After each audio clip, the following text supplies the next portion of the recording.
ในวันที่23เมษายน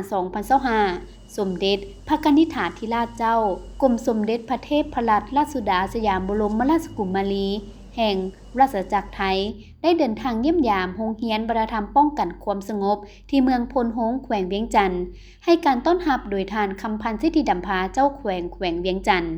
ในโอกาสนี้ท่านพลโทกงทองพงษ์วิจิตรได้รายงานให้รู้ว่าเริ่มแต่ปี